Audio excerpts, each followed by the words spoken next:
Dear viewers, Donald Trump, former American president, is again planning to contest presidential elections. He has announced, in fact, on November 16th in Florida,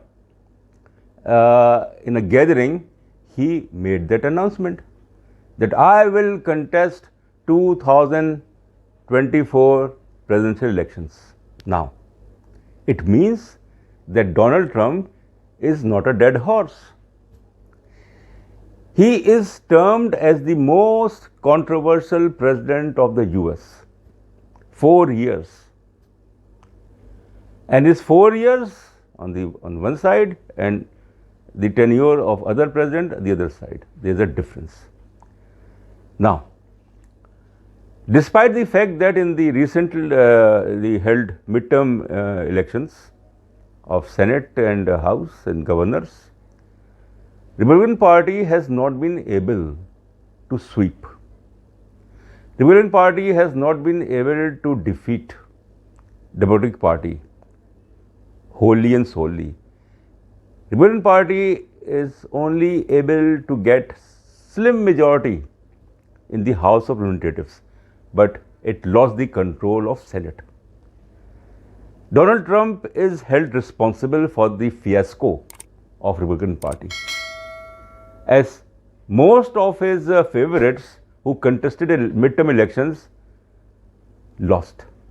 So the question is that despite his poor performance in the midterm elections, that he was the one who was a catalyst and he was the one who was trying to promote and patronize his supporters of Republican Party. Why he is confident? Why he has announced that he will contest 2024 presidential elections? Contesting is one thing, and if he passes through a process, the process which will culminate in the Republican Party convention in the summer of 2024, in which if he is officially nominated as a presidential candidate, he will make a history. Although he has been able to make history, earlier also by his absurd type of, weird type of ideas and also policies about erecting a wall on the US-Mexico border, and also humiliation as far as the immigrants concerned. Racism at its peak during Trump's administration. Lynching of Afro-Americans by the police. Who can forget that? And that man is so confident that he will win 2024 presidential elections. Now, the US is number one in terms of its technology, its military, its economy, infrastructure, absolutely, there is no doubt about it. But if Donald Trump manages to get the ticket of Republican Party and also succeeds, because you never know, the white population in the US is declining. It's not 61% of the total American population. The rest are the Hispanics, the Asians, the Afro-Americans and others, and mixed people, race people. Like 2020, the white supremacists, the newcons, the Republican Party, they basically promoted Donald Trump and argued that it's the last chance. 24, last chance. Last chance to basically reverse the process of multiculturalism in the US, to prevent the surge of non-white population in the US. And that is only possible if you have Donald Trump in power again. But it will destabilize the US, absolutely. The United States will face the second civil war. The first civil war was in 1860s. The southern and the northern states over slavery, and southern states failed or the Confederal States failed, North prevailed. Such type of a mindset is still to be seen in the US. Those who want the Anglo-Saxon Caucasian race to remain supreme, absolutely. And then it is basically very clear that if the population rise of non-whites in the US continue, then they will not be able to control. Now, the thing is basically that for a long period of time, the white population, white American male, white American Protestant Caucasian male, they were able to maintain, sustain, retain their monopoly over power. That's not anymore. So Donald Trump, who is a second generation American, as his ancestors, great-grandfather, grandfather, or whosoever migrated from Germany and from England, Scotland, I don't know where. Everyone except the Native Americans are immigrants. So how can the white Americans claim that it is their country? It's not their country. And what they have done as far as Native Americans are concerned, total massacre, genocide of Native Americans, and how the Afro-Americans were treated. Till 1965, Afro-Americans or colored people in the US had no voting rights.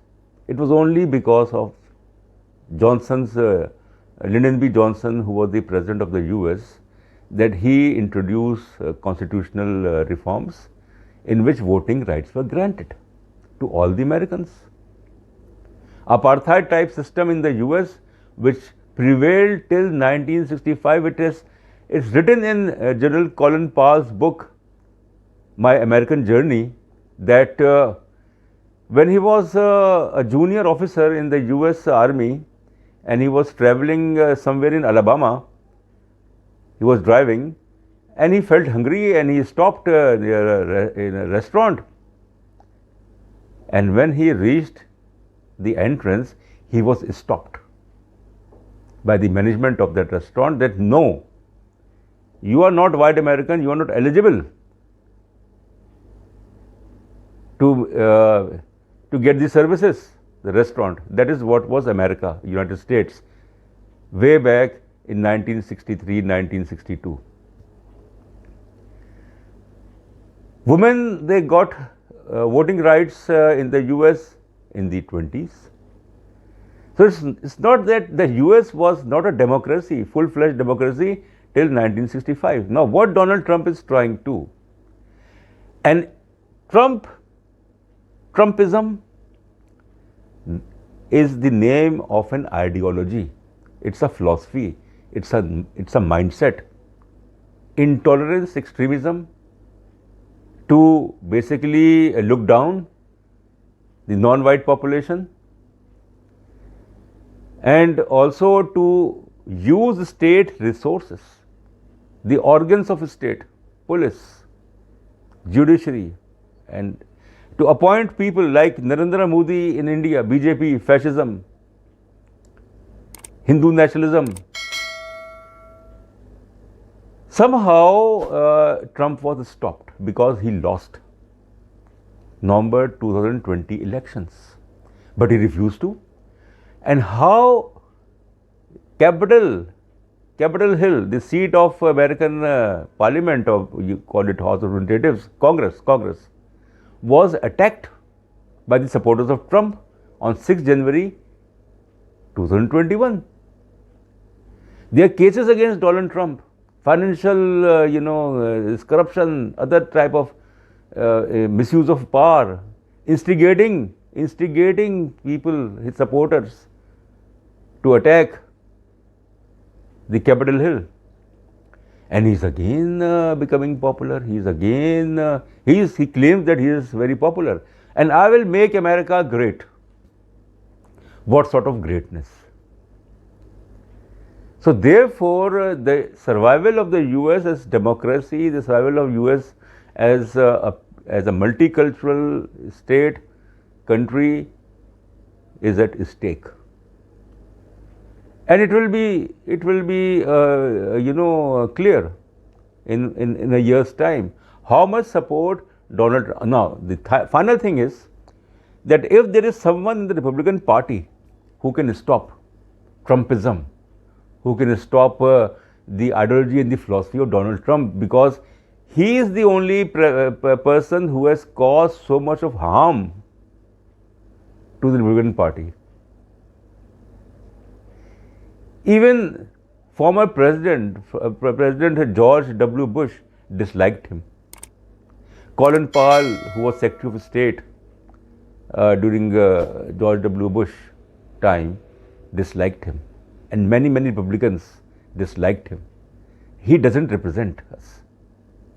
So it's not only America, but it is also the Republican Party which needs to decide now that we will not allow him again to reach White House.